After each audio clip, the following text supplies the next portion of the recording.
I wanted to kind of look at some things that maybe might not be too obvious if the Big 12 decides to go this route, and if this is what we actually do get, is a season with no non-conference games, so just Big 12 conference games. Obviously, the Big 10 just a few days ago came out with the decision that they will only play in conference games, which essentially cancels, I believe, around 42, 44 games right there, which is obviously alone a pretty massive impact. So jump on here. Let me know what you think. Again, TexasHornsFans.com.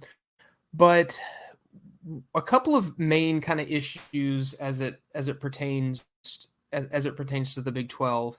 Number one, this is the Big 12's 25th season, so obviously they were going to roll out a lot of cool, celebration stuff, some history stuff, as we got into conference play at the end of September, really.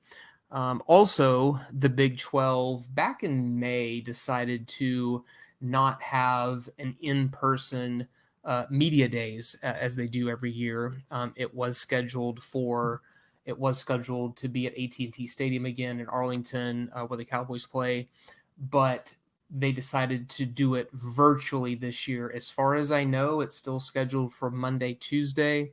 I'm going to try to be a part of it again. So I don't know how exactly that's going to work virtually, but obviously the coaches' press conference will be, just streamed or through the network. That shouldn't be that big of a difference. How they're going to field questions from the media, I don't know. Especially the individual players setting up the individual player questions. Don't know how that's going to happen. Typically, the players have their own little podiums, their own little tables and sections. That in that point, it's just kind of a free for all to go ask them questions. But those are kind of some things going down with the Big 12 25th season and the media days switching to virtual. So going back to, I think, the big effects of if the Big 12 follows the Big 10 and says, hey, we're also not going to have any conference games, which I think at the very least, that's incredibly likely. That type of stuff just creates a domino effect for other teams and other conferences, especially when you start, involving other conferences. Like I know, I think Michigan was going to play Washington, and I think one of the other Big 10 teams was going to play Oregon. So that obviously takes away a couple of Pac-12 games, so it's going to kind of create a domino effect. So I wouldn't be surprised at all if at least by the media days, the Big 12 does announce that they're going to plan on not doing any non-conference games. So here are the major impacts that has for Texas. But welcome on, guys. Stanley, I see you. George, Wyatt, leave a comment. Let me know if you're here, and hopefully everybody can hear me okay. Haven't heard anybody say they can't. But obviously the big one for Texas is no rematch against LSU at LSU. Against the former national champions that they lost to last year, but that essentially drafted their first and second strings into the NFL, it seemed like. But for me, the big question is, if that happens, will we reschedule that game for, down the road? Texas is already locked in non-conference matchups against, in the future, Alabama, Ohio State, Michigan, was announced not too long ago, Florida. So a lot of big programs here coming up, stretching out over the next several years. So will we reschedule this visit to LSU? Don't know. But obviously that's kind of the big game that everybody was really looking for. So that's obviously a huge thing. Stanley says we were going to stop LSU. We would like to see. RD says no Cotton Bowl ? We'll get to that. But a couple of other things, obviously it matters a lot, the rematch with LSU, not only, just to kind of get revenge, but also just, to these upperclassmen that lost last year. Also, if there are no conference games, kind of my second main point was the first game of the season would be against Kansas State, October 3rd. In the schedule, there was going to be a bye week from the UTEP game on what would that be, the 29th, and then the next game would have been October 3rd. So as it is, if the Big 12 decides to cancel the non-conference games, the first game would be against Kansas State, at Kansas State, October 3rd. And obviously, that means the second game of the season would be against Oklahoma, still in Dallas, on October 10th. Now, obviously, the State Fair has been completely canceled this year, not postponed, not rescheduled, just canceled. But they came out pretty quickly and said that still planning to play the game at the Cotton Bowl. So, obviously with the fair not around, there was some speculation floating around that maybe they would move it to a night game for the first time. That would be pretty cool, I think, because obviously they're not going to schedule it. There's no need to schedule it, and fight the fair crowd. But, since the fair is not going to be happening, definitely the setting would be a whole heck of a lot different. But that would be your first two games of the season, Kansas State and Oklahoma.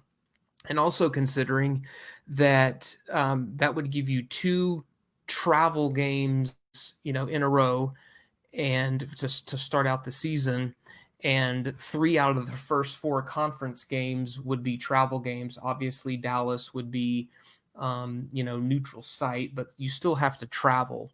And then you would have to travel to Texas Tech. So 3 out of the first 4 games of the season, they would all be Big 12 games, but 3 of those 4 you would be traveling. And obviously with all this crap going on, just the logistics and the time commitment of traveling is going to look a lot different than what these teams are used to. So I think that's another factor. Another huge factor I thought of was in not having those non-conference games is the playing time and experience of the freshmen.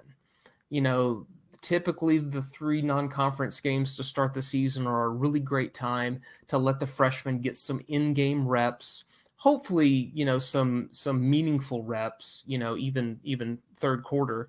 But, not saying that would have definitely happened against LSU, but that's really important, especially for true freshmen or redshirt freshmen who have not had a lot of time, that you really want to get a look at, that you really want to get them some reps, get them some in-game reps and some experience before you have to go to Kansas State, which we all know is a tough place to play. So that I think that's going to be a really big deal. Not being able to see what some of these freshmen have, even if it's just a handful of in-game reps, I think it's still incredibly valuable. And then number 3 or 4 is just the fact that not having conference games, see if I can put it up here on the screen. There we go. Is that you really kind of lose that primer that you use to head into the conference games. Of course, LSU obviously is going to be a massive test, but you still, use those non-conference games to kind of get your sea legs under you, right? To get out there to knock heads with another team, so that you are really game ready and build some momentum heading into the conference game. Having a bye week, which was originally scheduled between UTEP and K-State, that kind of concerned me from the get-go. I would rather kind of get these games rolling and kind of blow into the conference games. But if they do decide to cancel out the non-conference games, you're just going to have to start your season, which essentially, you're going to have to start week 4 as if it's week 1 with conference opponent, which is going to be really weird. And it also takes away from the coaches' ability to adjust, to really just see what they have, to see, players in new positions, to see who's going to step up and kind of be the leader, to see which guys are going to translate their stepping up in practice. Is that going to translate onto the field? It takes away from the coach's time to adjust the play calling. We got a new offensive coordinator. We got a new defensive coordinator. We got a lot of new position coaches, a lot of people with new responsibilities. That to me in some situations kind of creates a worst case scenario for a team that really kind of needs to come together and get to know their coaches, trust their coaches. And with all this other stuff going on, it's a lot. So, not just from the player standpoint, but from the coaches as well.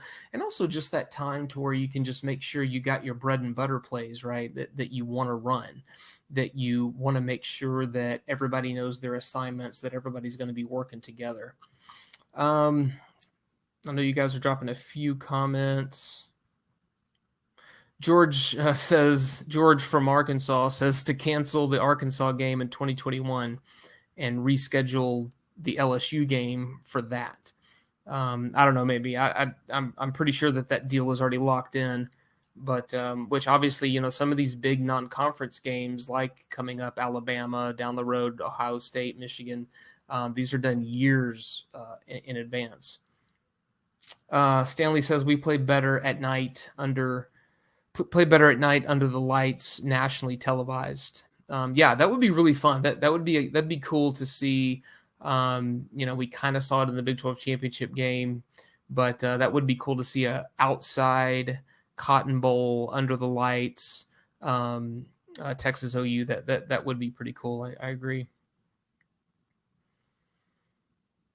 Tony says, I think this may hurt bowl games as well. Maybe a possibility of a playoff with only conference winners. I don't know. The bowls kind of have their deals locked in already, but yeah, that was one of my points at the end, was just how does this affect the college football playoff rankings? Looking at the games that it could take away, but that's still definitely a good point. How that could affect the end of the season, how taking away games from the first. Because listen, if all major conferences take away their non-conference games, I mean, how many games is that? 150, somewhere around there in total, right? I mean, the Big Ten alone was like 42 games, taking away every school's non-conference game. Another main point is, sorry, I selected the wrong one, was obviously just the stat totals for the 2020 season. You're taking away 3 games, from the players' stat totals. So, a lot of these guys that, were looking to, maybe set school records or, kind of get their name in the record books and the history books, are going to have 3 games taken away from them, which is pretty interesting, and expect an asterisk by the 2020 stats across the board for all sports. But I think all of 2020 needs a little asterisk mark, but that's a big deal, even for like Sam, kind of going after the yardage total and touchdowns. I don't think he's going to catch Colt, but that's a big deal too for these guys. Another main point, kind of a question that I had was, would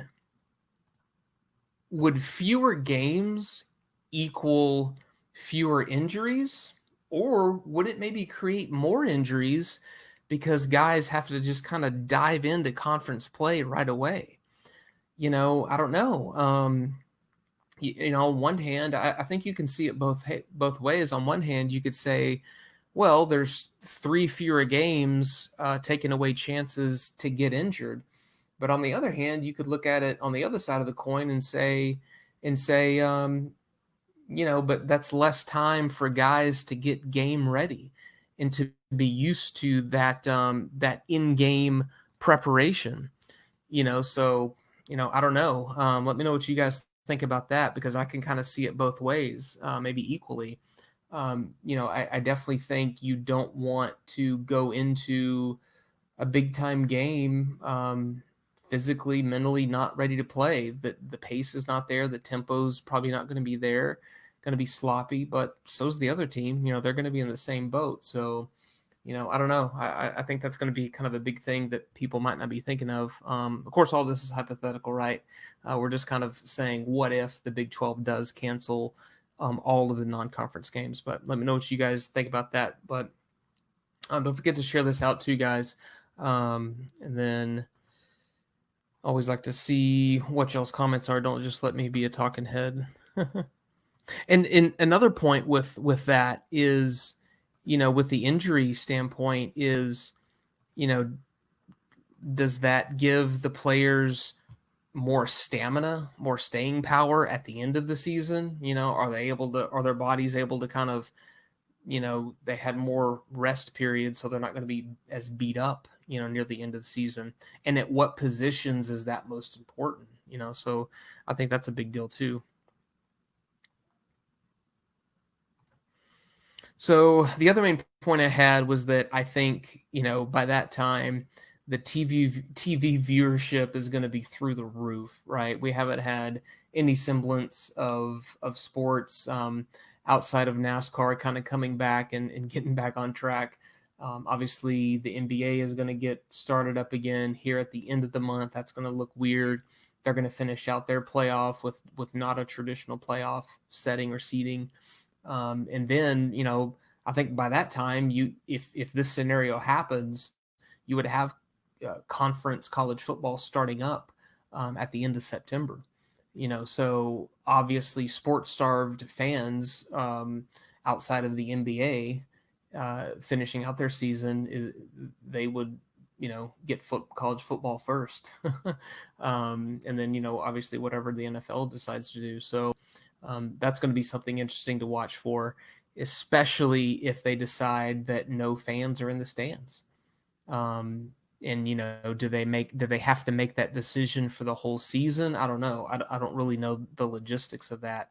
Can they make that decision a month at a time? Just month by month? Does each individual school need to make that decision and figure out the logistics of all that? Do you only allow a certain percentage of fans in the stands and block off certain seats and rows? I don't know. That part of it, I don't really want to get into or talk about. But, just from the fact that the TV viewership, I think would be huge. And then kind of the last point I had, which was already somewhat brought up earlier, was the effect on the rankings. Especially the college football playoff rankings, which usually don't come out until late October. But if you take away all the non-conference games, which have some pretty significant matchups, definitely. But if you take those away, how does that affect some of these teams that maybe could have had a big boost by beating a big highly ranked good team? So when the committee kind of sits down to consider all this, those games aren't going to be there. So how does that affect things? Would it give more strength and sort of leverage to the conferences that have conference championship games? I think maybe so, because that would kind of give them, yes, another game, another win, but also considering that, if you do get rid of your non-conference games, I would think that conference championship game even carries more weight. So that's going to be an interesting thing if this scenario plays out. So, let me know what you guys think about that. If you're catching this on the replay, definitely, share it out, but drop your comments below. George says, catching OU and Spencer Rattler early would definitely be beneficial for Texas. Yeah, that's a good point, George, especially after them losing CeeDee Lamb, and Rattler coming in there with no game experience. Yeah, and obviously they would kind of be in the same boat.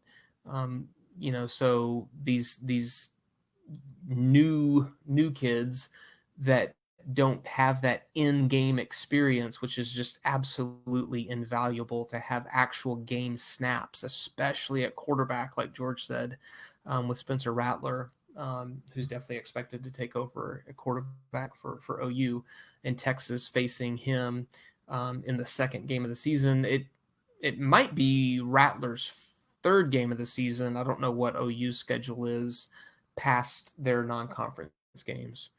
Darren says, I missed part of this. What's happening as far as the season goes? Well, not going to go over everything, but I guess just to kind of recap, we just talked about the fact that there's not good. If the Big 12 gets rid of the non-conference games for Texas, no LSU game, would it be rescheduled later? And then obviously the first game of the season for Texas would be against Kansas State on October 3rd. And then the second game of the season would be against Oklahoma. With the State Fair of Texas being canceled this year, might they move that game to a night game? I don't know. It also would mean for Texas, it would mean 3 out of the first 4 conference games would be travel games, which obviously, the logistics and headache of traveling right now is going to be a lot different. So I think having 3 out of your first 4 games of the season all being conference games and all 3 out of 4 being travel games would make an impact. And then the impact on freshmen not getting that non-conference playing time and experience, because those are typically games where freshmen can kind of get in there and get some snaps. And then the fact that you would lose kind of those primer games to get ready for the conferences, which is a big deal to the coaches as well. And then the stats for the 2020 season are obviously going to be crazy, crazy lower. And some of these guys that are trying to chase, maybe some records or school records or something like that. And then, the question of, would fewer games equal fewer injuries, or would it equal more injuries? And then the fact that the TV viewership should be pretty through the roof if that is what ends up happening. And then the last point was just the effect on the college football playoff, which would be more of a more nationwide effect, taking away some of these non-conference games, which some of them were going to be, pretty good matchups, obviously, which the winner of those games, that would be a huge mark on their resume for the college football playoff. Not having that, obviously makes the conference games everything. So here's what I think is going to happen. And let me know what you guys think. I think everything that's happening now, and obviously when we talk about college football, we're talking about a national thing, but college football is not a national league. The leagues are the individual conferences. So the conferences are going to have to make these decisions, but one conference can't help but affect another, right? So I think there's definitely going to be a domino effect of at least the non-conference games being canceled. I think the best case scenario we're looking at right now is conference only games with very few to no fans in the stands. Okay, regardless of how I feel about it, I've got my own opinion about what's really going on here, but I think that's probably best case scenario. Also, you got to consider that these are still students, so what are these individual schools going to do about on-site class versus remote class? Doesn't make a whole lot of sense for student athletes to be on campus if there's no classes on campus, but I think they could figure that out. However, I wouldn't be surprised at all if they figured out how to move football to the spring. I think it's doable. There's time to figure it out, and we're running out of time right now. Today's July 13th. This thing was supposed to kick off here in about 6 weeks. Okay, so the clock is ticking.